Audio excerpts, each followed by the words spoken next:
ideas como las organizaciones tienden naturalmente a replegarse sobre ellas mismas. En este contexto, todos los responsables políticos, económicos, culturales tienen el deber de ayudar a cada uno a tomar del retroceso para medir mejor la situación del momento. Así, la historia de nuestra Europa nos aporta numerosas enseñanzas. Por supuesto, hubo muchas guerras. Por supuesto, las fronteras cambiaron en sucesivas ocasiones. Pero al compás de los siglos, nuestros músicos, nuestros pintores, nuestros comerciantes, nuestros inventores iban de un país al otro a hacer saber y a hacer oír su música, a hacer descubrir nuevos métodos de pintura, de prendas de vestir, nuevas arquitecturas, nueva imprenta para hacer libros, nuevos descubrimientos médicos. Y así nuestros países intercambiaron tanto que de hecho construyeron una verdadera historia común, la historia de Europa. Pero para que estos intercambios sean más fáciles, es necesario poder disponer de normas comunes. Es lo que la Unión Europea está estableciendo desde hace 60 años. Y es lo que Charlemagne ya había construido durante su reino. Creó una escritura, la carolina, unificó pesos y medidas, el pie, hizo una moneda única, el dinero. Charlemagne también estableció el desarrollo de las escuelas, también estableció el respeto de las particularidades de los distintos pueblos de su imperio y desarrolló la cultura con la famosa Academia Palatina y las escuelas del Imperio Carolingio. Así, 12 siglos antes de nosotros, Charlemagne había comenzado a realizar lo que se convirtió en la divisa de la actual Unión Europea: la unidad en la diversidad, construyendo juntos con la ruta Charlemagne nos facilita a nosotros el redescubrimiento de un momento importante de nuestra historia. Y estos descubrimientos sacan a luz al mismo tiempo las particularidades locales, arquitectónicas, culturales y los elementos esenciales de nuestra historia común. Felicito a los responsables del Movimiento Europeo de España, muchas gracias, que se comprometen con determinación en la construcción de este nuevo itinerario cultural europeo. Deberán asociar a los múltiples protagonistas de las ciudades y regiones en cuestión. Conjuntamente prepararemos el expediente para el Consejo de Europa e intercambiaremos con los distintos países, España, Francia, Italia, Bélgica, Alemania, los documentos para los jóvenes, las operaciones turísticas, los acontecimientos culturales. Deseo un gran éxito a la Gut Charlemagne en España. Muchas gracias, señor.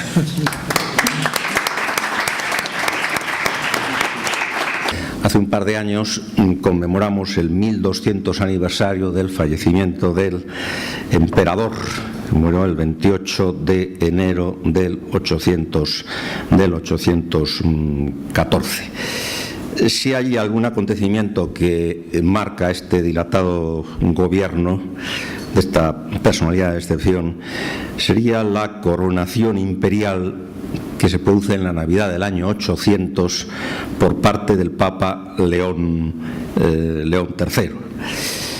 Esta coronación imperial en su momento se interpreta, esta es la visión oficial del acontecimiento, como una restauración del Imperio Romano en Occidente tras un largo paréntesis que se había iniciado en el año 472 con el destronamiento del último emperador romano, Rómulo Augustulo, fecha esta que de manera convencional se ha dicho que pone fin al mundo antiguo y da inicio a la Edad Media.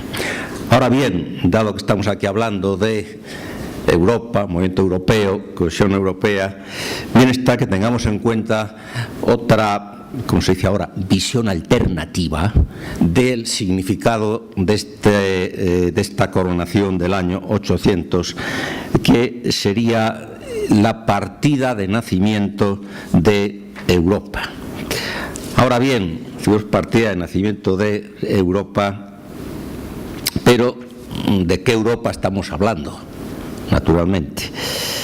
Interesa echar mano de tres testimonios que voy a glosarles aquí muy brevemente. El primero sería de un autor anglo o anglosajón, si queremos llamarlo así, que fue Beda el Venerable, que en su historia eclesiástica del pueblo inglés, que se ha considerado una de las grandes monumentos de la historiografía medieval, dice que Britania, Gran Bretaña diríamos hoy día, está situada sobre el océano al norte, noroeste creo que dice, de Europa, y que sustancialmente, fundamentalmente, está constituida por la Galia, Germania e Hispania. Se da por hecho que también, precisamente, sería Italia, pero no Britania. Curiosamente, a lo mejor, este antepasado de los actuales ingleses, que fue Beda el Venerable, ya tenía sus dudas sobre la conveniencia que Gran Bretaña figurase dentro de lo que hoy día llamamos Europa. Bueno, no voy a hacer aquí más bromas con ello. Segundo testimonio, Beda el Venerable escribe este primero, la historia eclesiástica del pueblo inglés, a principios del siglo VIII. Es un testimonio que se redacta en España, precisamente, que es la llamada Crónica Mozárabe hacia el año 754, redactada por un cristiano, un hispano-cristiano, sometido a esa fecha, 754, al incipiente dominio islámico que se inicia, como ya todos sabemos, en la batalla de Guadalete del año 711.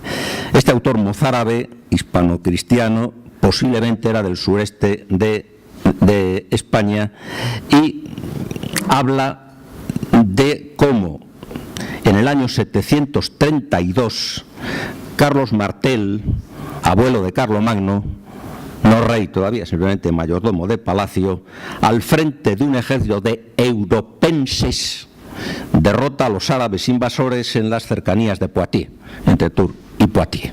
Europenses. Se ha dicho que sería otra partida de nacimiento previa al de prenacimiento de Europa.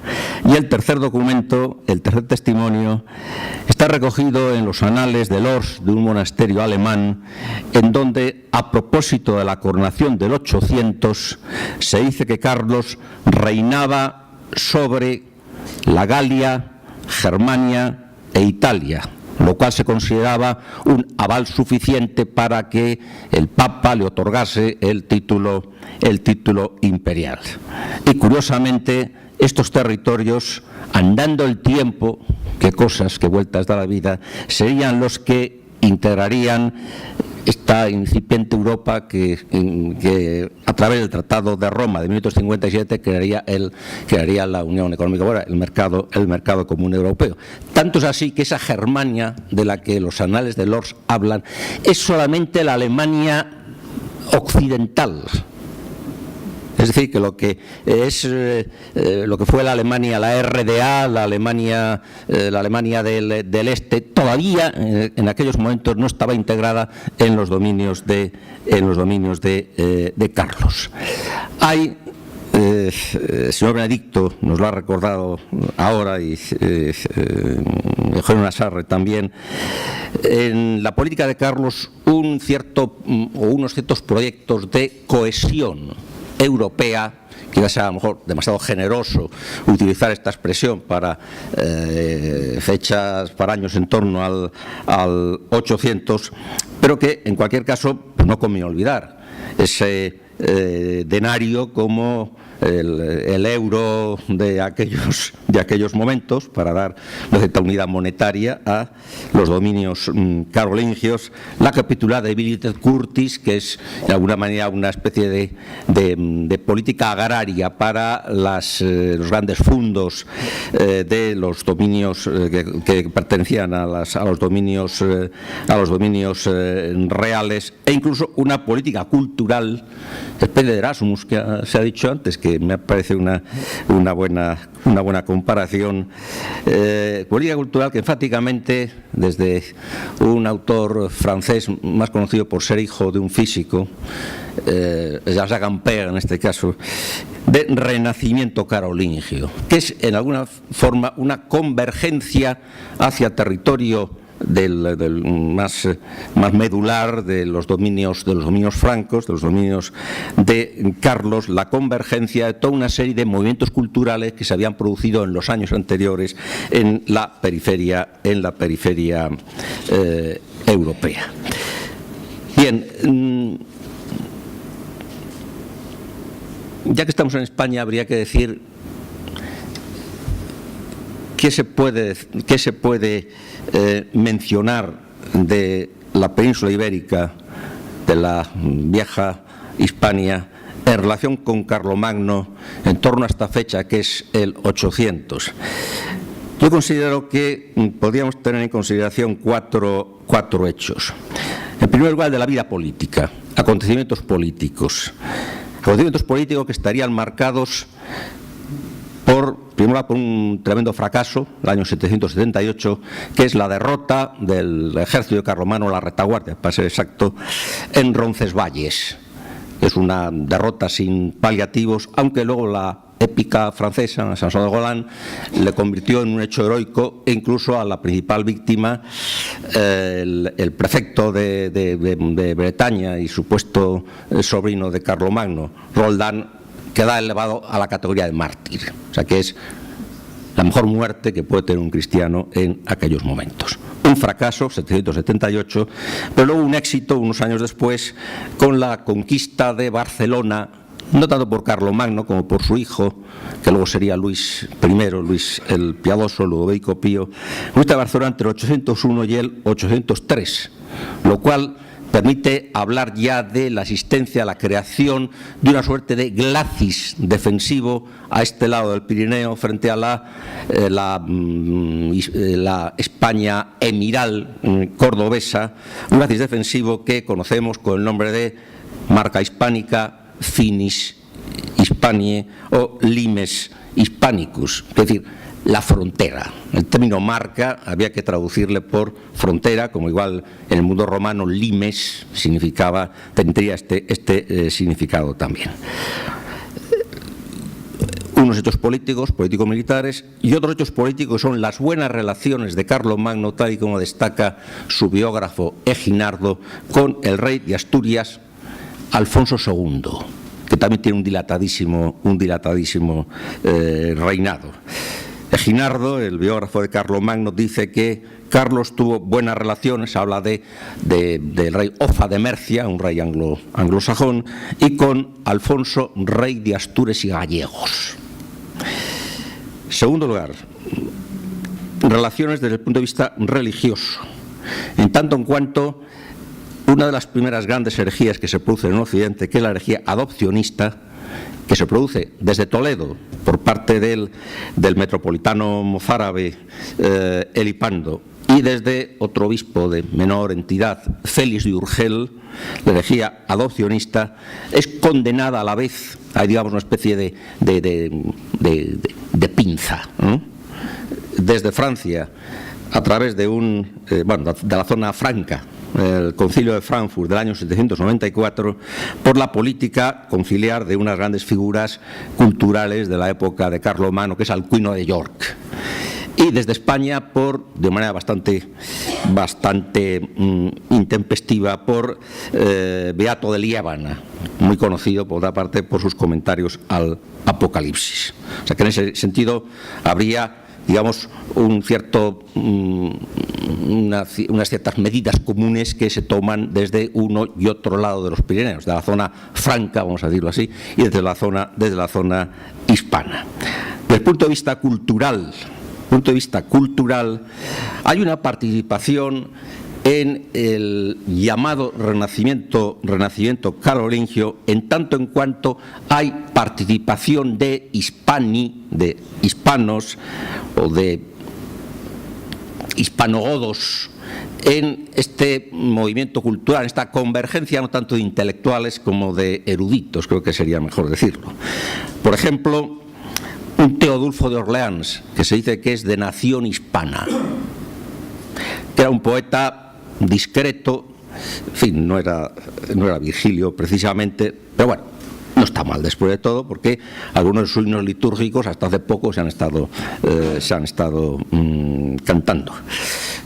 Por ejemplo, Claudio de Turín, un curioso personaje al que don Marcelino Menéndez Pelayo dedicó muchas páginas, porque fue uno de los primeros grandes heterodoxos españoles. Fue uno de los pocos que se atrevían en el Occidente a eliminar de su diócesis de Turín, era la ascendencia hispana, repito, eliminar las imágenes. Es uno de los más importantes, porque era el único iconoclasta importante que hubo en el Occidente, cuando en Oriente pues los iconoclastas campaban por sus respetos. Y luego habría que tener en cuenta también, dentro de estas figuras hispanas o hispanogodas que colaboran en ese renacimiento carolingio, la figura de Benito de Aniano, llamado en el mundo Bitiza, nada que ver con ese monarca de nefasta memoria, de acuerdo con la historia de España más tradicional. Este Bitiza era hijo de un conde visigodo, no tanto de Hispania como de la zona septimana, que estaba bajo dominio visigodo, y es el primero que trata de convertir la regla de San Benito en regla para todos los monasterios europeos. La verdad que no tiene éxito porque muere antes de llevar a la práctica esta política, y luego sea la orden de Cluny a partir del siglo X quien la pueda materializar. Y ya que estamos, y con esto ya no les voy a aburrir a ustedes más, de las rutas de Carlomagno, habría que decir que Carlomagno fue, como muchos de los monarcas de su época, los que le precedieron, por supuesto, unos monarcas itinerantes. Carlomagno deja de viajar ya al final de su vida, cuando estabiliza, no voy a decir la capital del imperio, su corte en Aquisgrán. Pero hasta entonces ha sido un monarca que ha viajado mucho. Ha sido un monarca, podríamos decir que peregrino. Y digo esto de peregrino porque la figura de Carlomagno ha sido asociada de forma real o imaginaria con las tres peregrinaciones mayores que recordaba Dante en la Vita Nuova: Roma, Jerusalén, Compostela.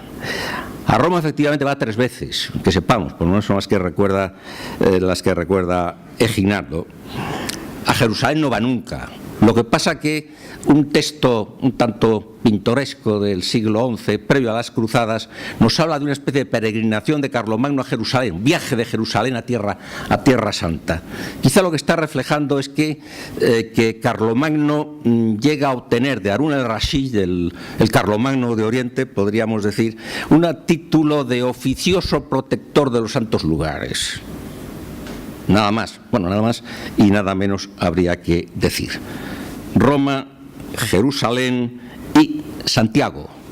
Santiago no va. Lo que pasa es que tradiciones, en fin, que no merecen más crédito que el que son leyendas piadosas, nos hablan de que Carlomagno fue uno de los que empezó a abrir la ruta hacia Santiago. Incluso se llega a decir que llega a peregrinar hasta Santiago. Hay que tener en cuenta además que la invención del sepulcro de Santiago, la inventio, el descubrimiento del sepulcro de Santiago, del supuesto sepulcro de Santiago, se produce por estos años también, en torno al 800, sea unos años antes o sea unos años después. Bueno, pues con todo esto podríamos decir que a Carlomagno también los españoles le podemos hacer nuestro, aunque algunas tradiciones recogidas en el romancero, en un toque, digamos, de chauvinismo hispano, el caso de las leyendas de Bernardo del Carpio, que tampoco existió, digan aquello de mala lo visteis vosotros franceses en esa de Roncesvalles. Pero bueno, pelillos a la mar, que suele decirlo, vamos a olvidarnos de disputas del pasado y a quedarnos con el hecho de este primer intento, digamos, de cohesión europea llevada en torno al año 800. se ha dicho que, bueno, es que esta política luego acaba siendo un fracaso. Bien, los españoles cuando hablamos de fracasos, sobre todo los nuestros, nos ponemos estupendos, ¿no? ¿Qué lo vamos a hacer? Efectivamente hay unas bases que no son suficientemente sólidas dentro de lo que es el edificio político-religioso, iba a decir, de acuerdo con el análisis que en su momento, el año 1943, hizo Louis Alphand, un gran historiador, gran medievalista francés. Tenía sus elementos de fragilidad, cuál era ese sentido demasiado patrimonialista que el imperio tiene, que hace incluso que en el año 806 promueva una división de sus dominios entre sus potenciales herederos. Y desde luego también habría que tener en cuenta los fuertes particularismos regionales, aviso a navegantes habría que decir. Estos dos factores efectivamente se conjugan en el Tratado de Verdún del año 843, en que los hitos de Carlomagno proceden a la división territorial tripartita, a que luego seguirían otras, después de una sangrienta guerra entre ellos, que podríamos llamar, no sé si ser muy atrevido, una primera gran guerra europea. Digamos que otro aviso a navegantes también. Y ya son suficientes avisos y creo que me he extendido demasiado. Muchas gracias por su atención.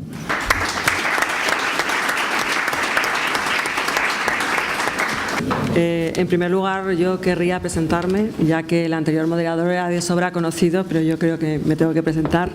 Mi nombre es María del Prado Porris Ortiz y trabajo como consejera técnica en el Ministerio de Educación, Cultura y Deporte, y concretamente en la Dirección General de Política e Industrias Culturales y del Libro.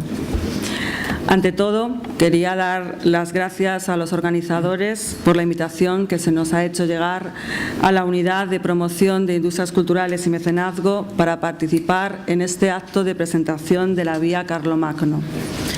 Asimismo, me gustaría manifestar mi satisfacción por estar hoy aquí moderando esta mesa que nos va a permitir hablar de cultura y de turismo, pero por supuesto aunándolos.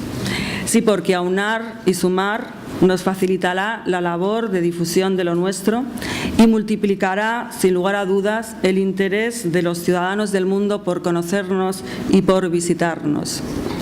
Les hablaremos, pues, de turismo cultural y, en particular, del turismo asociado a las rutas culturales, a los itinerarios culturales, porque esta forma de hacer turismo es un instrumento esencial de desarrollo local y regional y de promoción de nuevas industrias culturales. Es por ello que en la Dirección General de Política e Industrias Culturales y del Libro tenemos entre nuestros objetivos el impulso del turismo cultural, y lo hacemos, como es natural, en total coordinación con otros órganos de la Administración General del Estado competentes en materia de promoción turística. Algunos de estos órganos están aquí representados esta tarde por magníficos profesionales, grandes expertos y excepcionales compañeros con los que tengo el placer de trabajar, haciendo efectivo el cumplimiento de los mecanismos de colaboración que tenemos establecidos. Pero no quiero quitarles más tiempo y por eso paso a presentarles a la ponente que va a intervenir en primer lugar. Ella es Pilar Barraca. Pilar es consejera técnica en la Dirección General de Bellas Artes y Bienes Culturales y de Archivos y Bibliotecas del Ministerio de Educación, Cultura y Deporte, y que hoy nos va a hablar en calidad de responsable de la Unidad de Análisis de Itinerarios Culturales del Consejo de Europa. Pilar, tienes la palabra. Muchas gracias, Prado, por tus palabras. Y sin más voy a empezar a hablar. A ver cómo puedo colocar esto.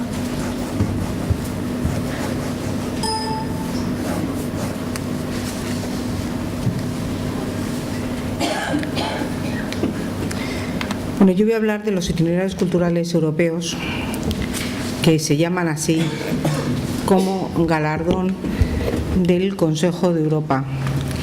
Se trata de un programa creado en 1987, precisamente y siguiendo un poco las palabras de los anteriores ponentes, como un elemento cultural, como un instrumento, podríamos llamar cultural, que sirve para la cohesión social y la integración de las diversas culturas. Algo que en Europa, a pesar de las entidades existentes, no existía de manera clara. La cultura es un elemento de cohesión, fundamentalmente. Y en este sentido se crea este programa que se va a desarrollar durante estos pues ya casi 30 años y, bueno, más de 30 años, sí, 30 años, y que va a responder a unos criterios muy determinados, muy determinantes del Consejo de Europa. Una serie de valores que son un poco los que voy a transmitir o intentar transmitir ahora de cara a conseguir un producto que no solo es de carácter cultural.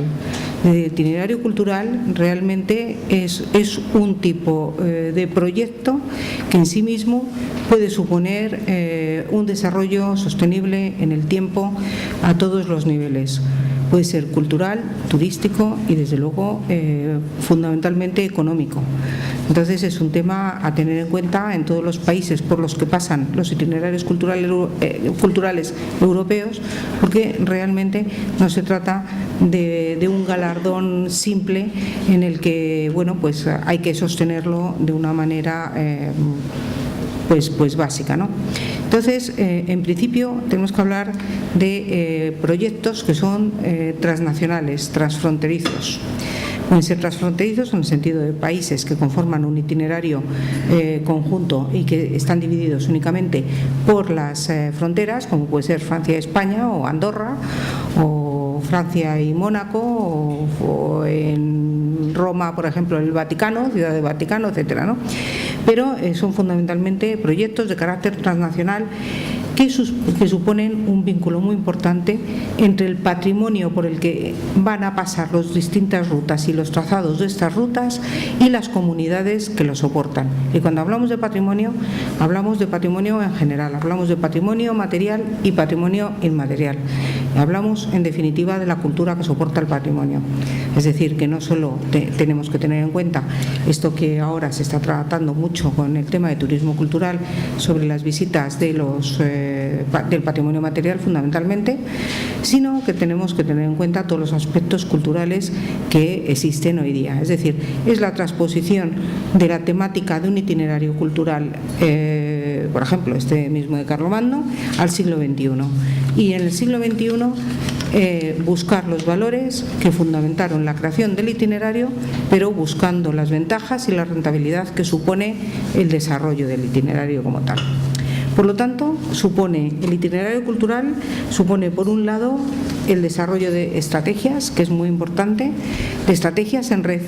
Es decir, esto que ha comentado el señor Beaupuy anteriormente es muy importante. El establecimiento de redes de distintas instituciones públicas y privadas que sean las que hagan posible la realidad de actividades y de acciones dentro del propio itinerario cultural europeo.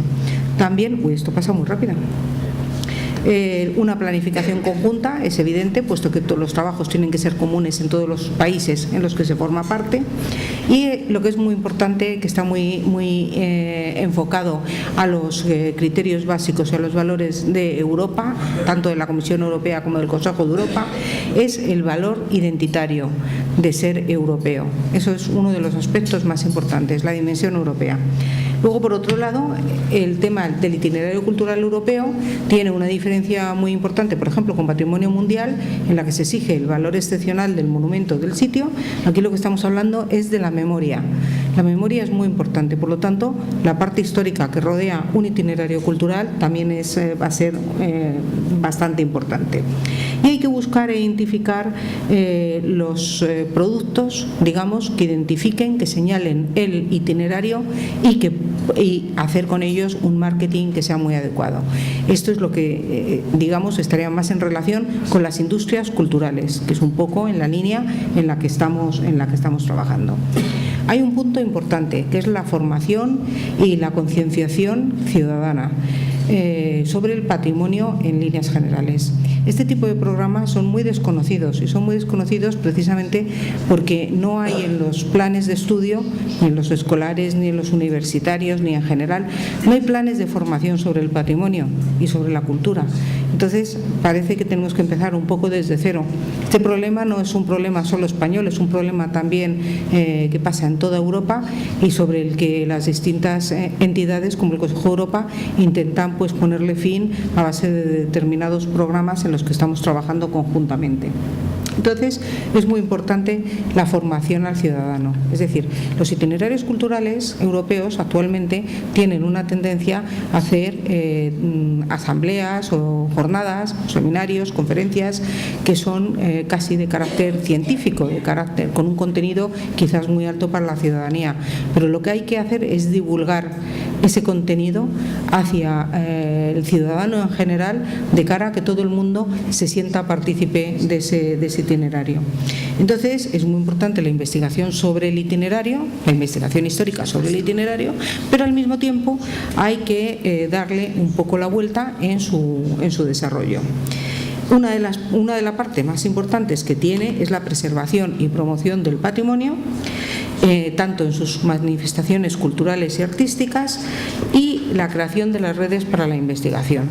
Cuando estamos hablando de cultura y de patrimonio, como he dicho antes, estamos hablando de gastronomía, estamos hablando de religión, estamos hablando de diversidad cultural, de diversidad lingüística, en fin, estamos hablando de un montón de conceptos que normalmente no se tienen en cuenta a la hora de trabajar en esto, es decir, solamente no se puede trabajar con el patrimonio puramente material, con museos o con monumentos. Hay que trabajar también con otro tipo de cosas que están en relación con este tema. Y para ello se necesita hacer un análisis que tiene que tener un carácter interdisciplinar, un análisis muy serio y muy autocrítico de cuáles son los productos que tiene el itinerario cultural europeo. Es decir, realmente cómo está funcionando, a qué atiende y a qué no atiende. Y sobre todo a lo que no atiende, procurar establecer los proyectos y la estrategia necesaria para que en un futuro a corto plazo esto pueda salir adelante. Cuando me falte tiempo me dices, ¿eh? No, continúa. Estás todavía en tiempo.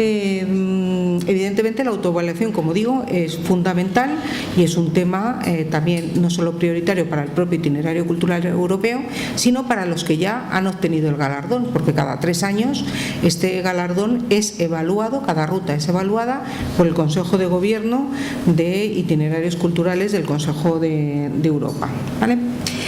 Bien, uno de los criterios más importantes son los programas de intercambio cultural y de la formación de los jóvenes. Jóvenes y niños es una de las partes más importantes en las que un itinerario tiene que trabajar. Todo ello supone un reto importante para cada uno de los itinerarios, porque como digo, hay una cierta costumbre a trabajar a un nivel excesivamente alto. Pero uno de los criterios fundamentales es preservar el legado cultural para las nuevas generaciones europeas. Una vez conseguida esa identidad europea, esa valoración de la identidad europea, hay que preservarla a toda costa. Hay que hacer una serie de experiencias piloto que yo creo que tienen que ser en red. Es muy importante trabajar con esto. Esto puede ser vía virtual, como se trabaja ahora, tanto vía Skype o vía los blogs y todo este tipo de cosas que se hacen ahora, o bien se pueden hacer también con una serie de programas de formación determinados en relación con las universidades, etcétera. De hecho, hay una red de universidades que trabaja conjuntamente en itinerarios culturales con el Instituto Europeo de Itinerarios Culturales Europeos. El tema de la cultura contemporánea también es importante, es decir, un itinerario cultural no puede estar basado solamente en el aspecto histórico de su temática.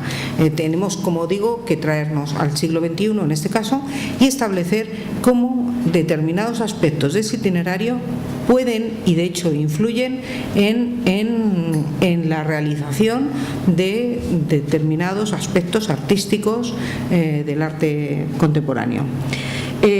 Las buenas prácticas, la creación de buenas prácticas. Somos muy poco dados en general a establecer buenas prácticas en creatividad, es decir, buscar una serie de sistemas de divulgación y sistemas de trabajo conjunto que supongan también ciertas innovaciones.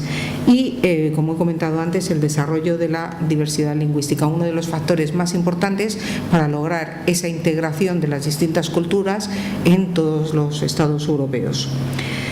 Realmente se trata de un turismo cultural de altísima calidad, que se promociona tanto dentro del país en que se realiza como fuera, puesto que al ser el itinerario transnacional se promociona de forma unitaria y común en todas, digamos, las líneas del trazado, por todos los sitios en los que pasa, a través de todos los socios miembros plenos de derecho en el itinerario, a través del Consejo de Europa y a través de nosotros del Ministerio de Cultura, por ejemplo, o a través del Ministerio de Turismo de otros países, etcétera. Es decir, hay muchos elementos para entender. Es también un instrumento de cooperación, es el enlace histórico, cultural entre Europa y el mundo, puesto que también pueden pertenecer a los itinerarios culturales europeos los países de otros continentes. Esto está muy bien reflejado para determinados itinerarios culturales muy complejos, como la Ruta de la Seda, que lógicamente tiene su fundamento pues en Oriente, ¿no? Pero también se pueden relacionar interesantes itinerarios culturales como el Galeón de Manila en relación con otros itinerarios ya existentes. Y fundamental el marketing y la promoción de... Sí, bueno, si quieres pues vale, terminando, pero bien. Estás en tiempo. Vale, para terminar, yo quiero hablar un poco de la oficina que ha creado el Ministerio de Educación, Cultura y Deporte a través de la Dirección General de Bellas Artes para la promoción y el estudio de los itinerarios culturales europeos. España se adhirió al Acuerdo Parcial Ampliado de Itinerarios Culturales del Consejo de Europa en 2011, a principios de 2011, según se creó este acuerdo, y un poco para activar este compromiso dentro de la estrategia de cooperación y de comunicación cultural del Ministerio de Cultura se erigió esta unidad de análisis de itinerarios culturales del Consejo de Europa, que tiene como fin estos que se pueden ver en pantalla. Por un lado, facilitar la elaboración de proyectos que quieren ser los nuevos itinerarios culturales europeos, como es el caso de este Vía Carlomagno. Asesorar, por supuesto, a las rutas existentes que ya tienen este label ante las evaluaciones. Informar en general sobre las rutas españolas, puesto que de las 33 o 34 que existen ahora mismo en el Consejo de Europa, cosa que cambiará dentro de un mes con las nuevas evaluaciones, España tiene 22 itinerarios culturales europeos que pasan por nuestro territorio, es decir, un altísimo número. Promocionar también la participación de las rutas en distintas redes europeas, como he dicho, tanto entidades públicas como privados. Ampliar la participación española en las rutas. Uno de los problemas que tienen los itinerarios culturales europeos es la falta de socios que permitan la organización de actividades que precisamente cumplan los criterios del Consejo de Europa. Evidentemente, participar en cualquier seminario sobre itinerarios culturales que suponga la promoción de este programa, como es este caso, y desarrollar también un procedimiento nacional que también puede servir un poco como modelo. Evidentemente, en esta unidad, entre los objetivos, está el establecer una estrategia de marketing a largo plazo que sirva, que identifique una serie de objetivos, los trazados de las rutas y el producto que cada una de las rutas puede ofrecer. También establecer acciones de coordinación entre esta ruta y otras rutas, tanto europeas como no europeas, de forma que se establezcan distintos programas sociales, culturales y económicos, ya que uno de los aspectos importantes es la creación de empleo. Y la formación y construcción de distintos programas sobre rutas en cooperación con otras entidades, en este caso con otros ministerios. Por ejemplo, ahora estamos trabajando en relación con la Ruta de la Seda, por ejemplo, con el Ministerio de Asuntos Exteriores y también con el Ministerio de Turismo. Para ser breve, creo que lo que es importante es potenciar la continuidad de las rutas que actualmente tienen este galardón y establecer unos parámetros de ampliación de proyectos y de estrategias dentro de estas mismas rutas. Y promocionar también la participación de las rutas en cualquier tipo de proyecto europeo que se haga, sobre todo en las rutas españolas, gestionadas por españoles, porque desafortunadamente los españoles tenemos una cierta tendencia a no salir de casa. Entonces tenemos que un poco lanzarnos hacia afuera y promocionar muchísimo mejor nuestro producto. Bueno, en definitiva, el tener un itinerario cultural amplio, grande y que tenga muchos socios supone, a nivel transnacional, supone, por ejemplo, la creación de centros de interpretación que puedan dirigir, orientar al visitante. Podemos llamarlo turista, pero yo prefiero llamarlo visitante, que lo oriente en todo su camino, como ocurre, por ejemplo, con el Camino de Santiago, porque no hay un itinerario cultural europeo que se pueda hacer de un tirón.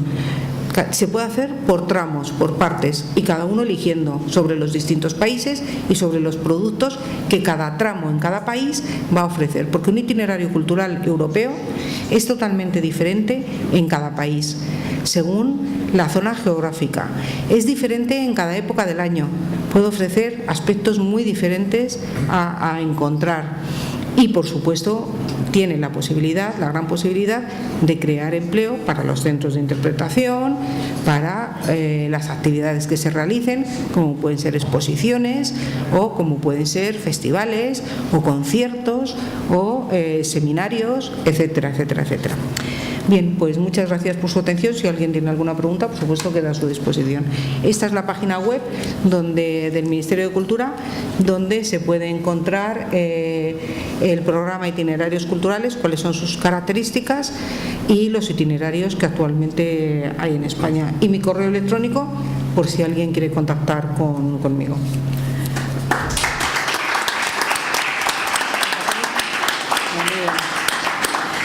Pues muchas gracias, Pilar, por tu estupenda exposición. Y sin duda no hay mejor instrumento para la promoción del turismo cultural que conformar una ruta, un itinerario cultural.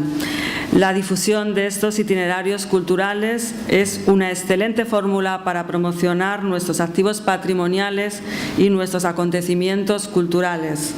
En este sentido, trabajar con las nuevas tecnologías, potenciando aquellos portales que permitan a los futuros turistas disponer de toda la información relevante de forma suficientemente anticipada, es una oportunidad que debemos aprovechar.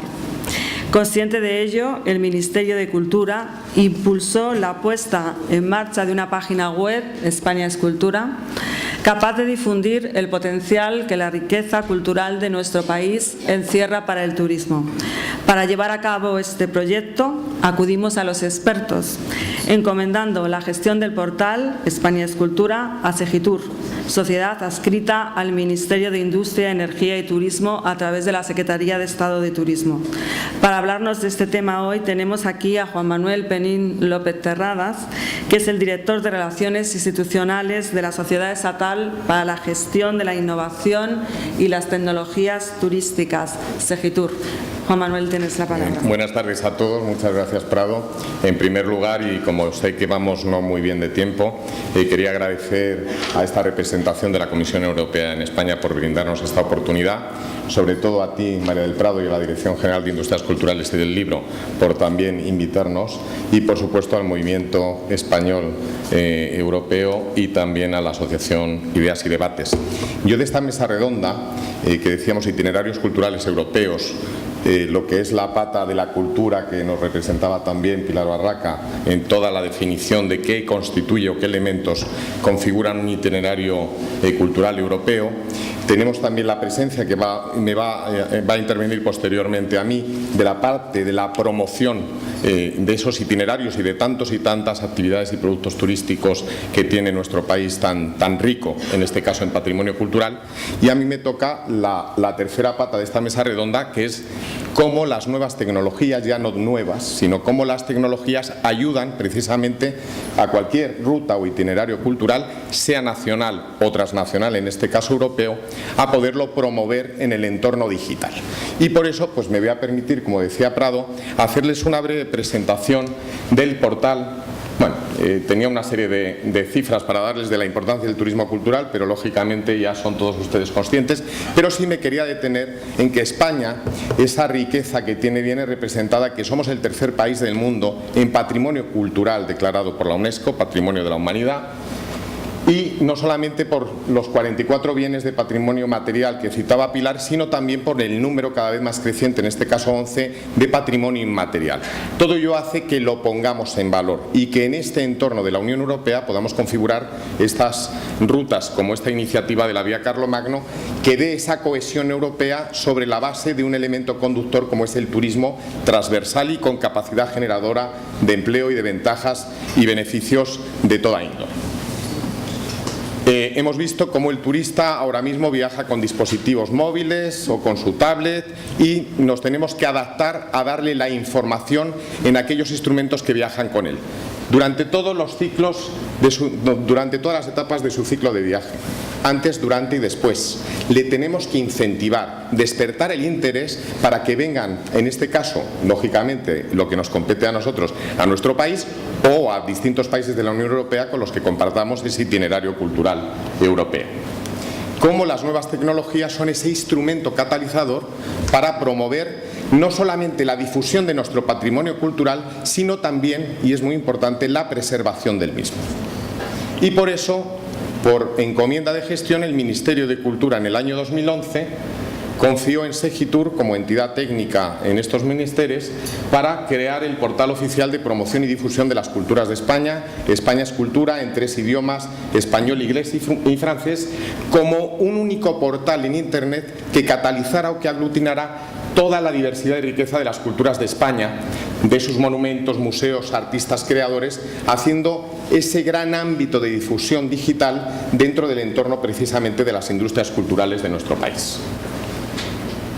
Luego les voy a poner a continuación un vídeo y me voy a ahorrar muchísimos minutos de explicación porque yo creo que el vídeo resume perfectamente bien las características de este portal, pero como pueden ver por estas imágenes, tiene una presencia, una imagen corporativa y un diseño que lo hacen ya de por sí muy atractivo para cualquier, no solamente ciudadano español, sino cualquier otro ciudadano de la Unión Europea o de otros países que quieran visitar y disfrutar del patrimonio cultural español. Está estructurado en 3 ejes de navegación, en estilos, eje temático, eje geográfico, lo veremos también en el vídeo explicativo. Y luego sí que me voy a detener un poquito más en qué tratamiento da este portal de España es Cultural a las rutas culturales y entre ellos a las grandes rutas, entre las cuales pues tenemos esos 22 itinerarios culturales europeos que citaba Pilar antes. Les voy a poner el vídeo. Si puedo.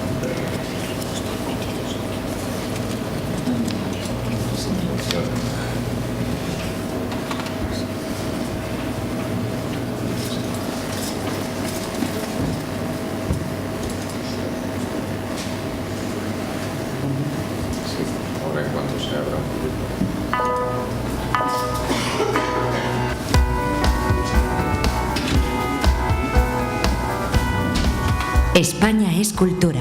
Spain is Culture.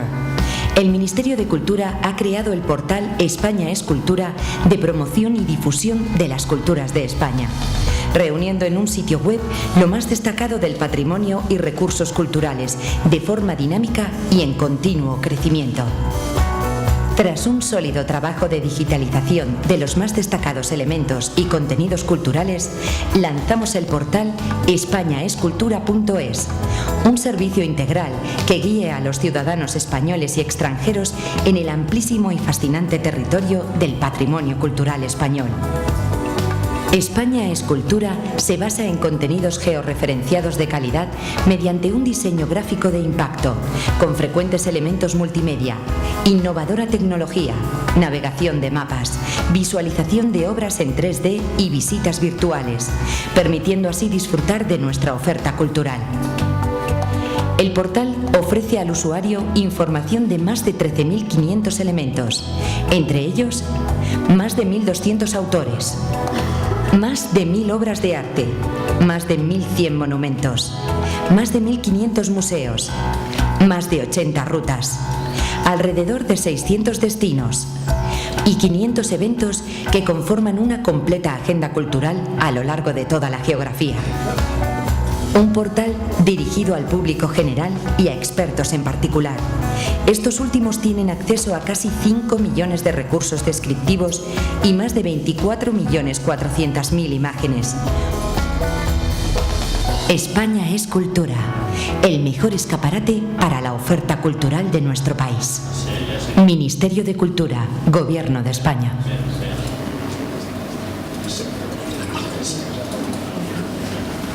Volvemos a la presentación. Yo decía que con el vídeo de 2 minutos yo creo que ven perfectamente cómo está construido este portal bajo las directrices de la Dirección General de Industrias Culturales y del Libro del Ministerio de Cultura, y que es un fantástico escaparate digital del patrimonio cultural de nuestros autores, creadores, etc. Y dentro de eso, dentro de ese portal que aglutina tantos recursos, tantas imágenes, tantas posibilidades de navegación, muchas veces muy intuitiva, ¿qué tratamiento se le da a las rutas culturales?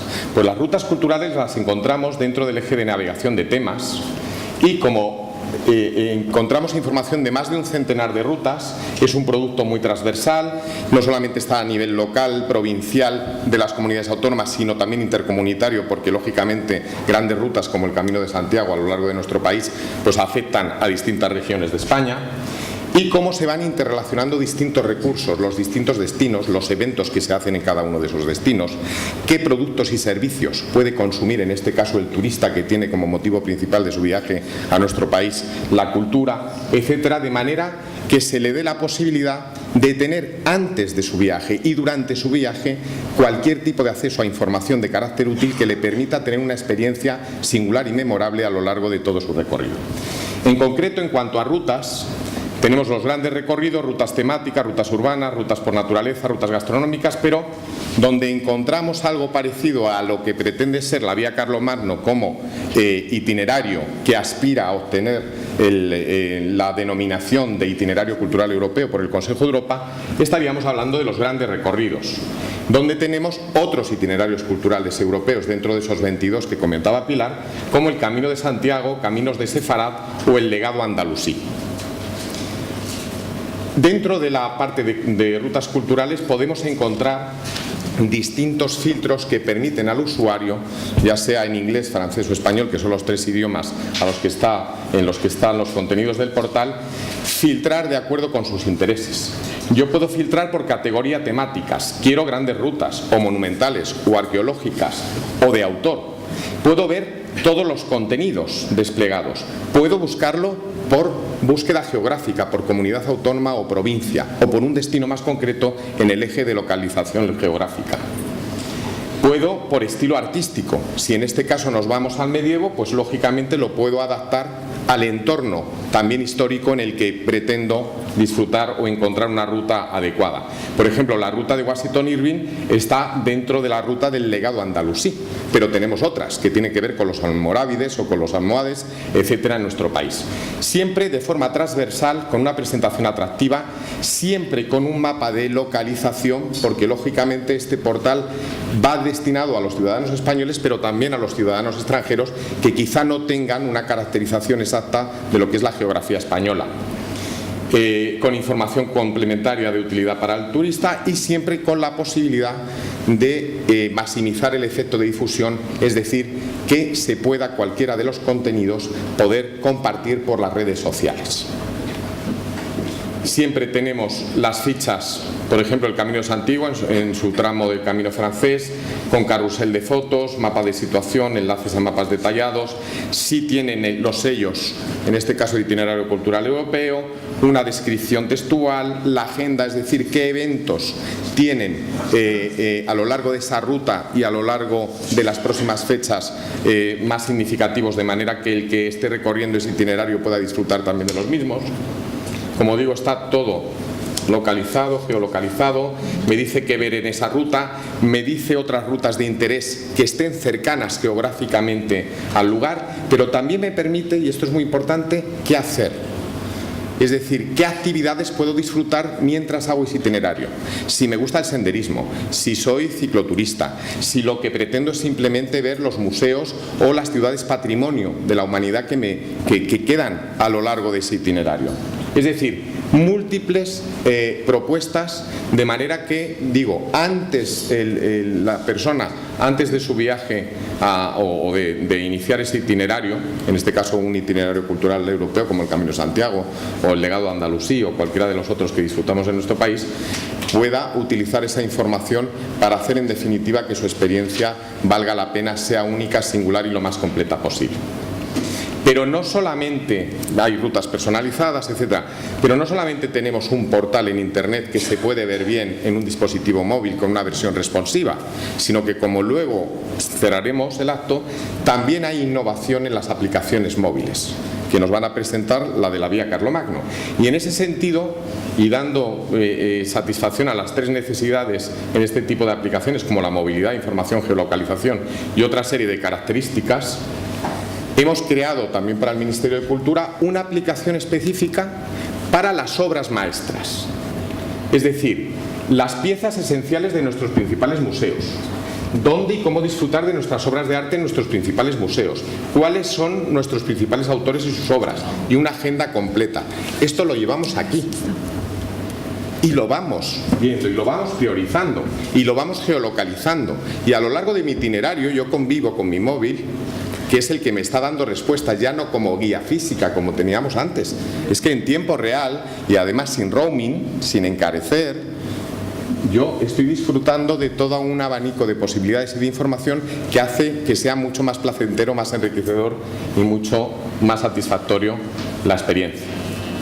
También hemos hecho una aplicación para aquellos peregrinos, tanto españoles como extranjeros, que hacen en este caso el camino, la parte del camino francés, del Camino de Santiago, en su vertiente gallega, que pueden construir pues sus distintos etapas con información de dónde están los albergues, dónde puedo comer, qué servicios voy a tener también de tipo sanitario durante el viaje. Es decir, todas aquellas herramientas de información de carácter práctico que haga más llevadero la experiencia al peregrino.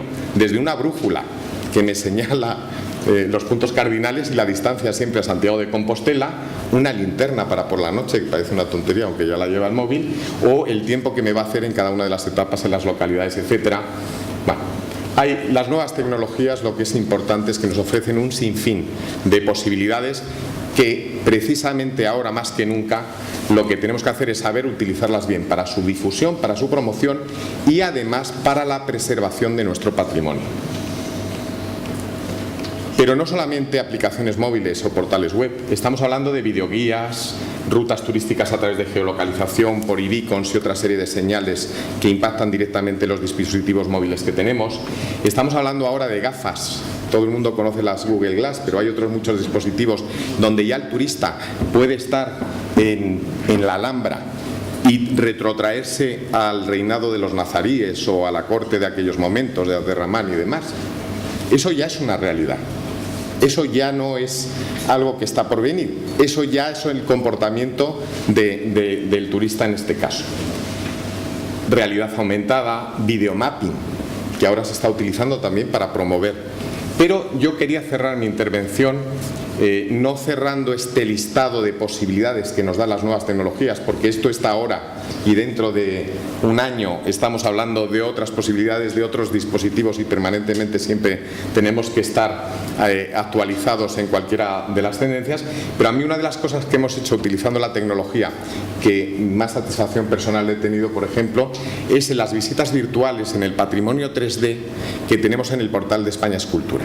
En este caso voy a cerrar mi intervención con una presentación de 2 minutos con un vídeo que le resume cómo, a través de una visita virtual de un monumento que es el monumento más visitado de España, Patrimonio de la Humanidad de la UNESCO, podemos dar a conocer e incentivar a aquellos que no han visitado nunca este monumento, despertarles el interés por venir a conocerlo presencialmente. Solamente 1 de cada 10 turistas, su motivación es cultural.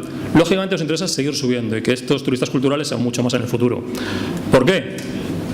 Bueno, porque mejora el modelo. La mayoría de los turistas que buscan sol y playa vienen en verano, evidentemente, o como mucho van a Canarias en invierno.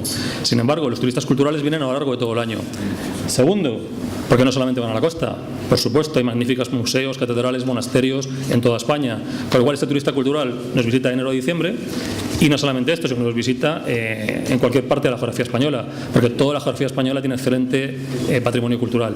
Y no solamente esto, también vienen de diferentes países. Un turista chino difícilmente vendrá, es un turista de un mercado emergente, al sol y playa, difícilmente vendrá a la costa. Si algo, seguramente le gustará ver la Sagrada Familia en Barcelona o el Museo del Prado en Madrid.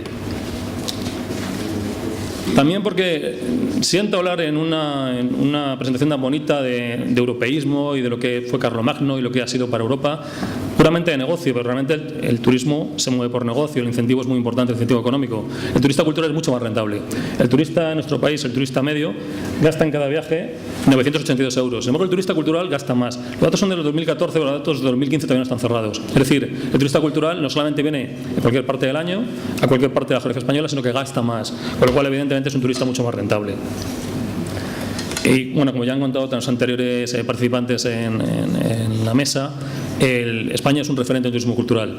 El problema es de posicionamiento, es decir, nos perciben en el norte de Europa como un referente cultural, a Francia lo perciben, a Italia también, a España lo perciben igualmente. Un turista chino, ¿estamos posicionados para que España sea para un chino un referente cultural? ¿O lo somos para el norteamericano? Ese es el problema. España es sin duda una potencia cultural, es sin duda una potencia en turismo, pero las dos cosas, es decir, nos perciben como realmente un país que merece la pena visitar desde el punto de vista cultural. Ese es nuestro gran reto, posicionarnos como turismo cultural. Vamos a reunir aquí en la sede de la representación de la Comisión Europea en España un grupo de europeos en torno a su figura, a su legado, entusiasmados por nuestro vasto patrimonio cultural común.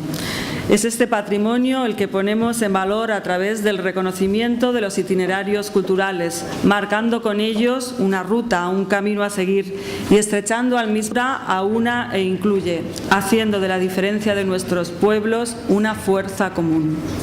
Sin lugar a dudas, los itinerarios culturales europeos fomentan los lazos entre nuestros países y se conforman como nexos de unión en torno a todos los ámbitos de la cultura y del arte. De ahí la necesidad de cuidarlos, fomentarlos y promocionarlos, porque con su conocimiento, con su difusión, todos ganamos. A través de estas rutas que recorren Europa, la diversidad de nuestros respectivos países se convierte en un proyecto común. De conseguir ese sello que haga que la Vía Carlomagno sea efectivamente un itinerario cultural europeo reconocido por el Consejo de Europa, donde vais a poder encontrar mucha más información. www.viacarlomagno.com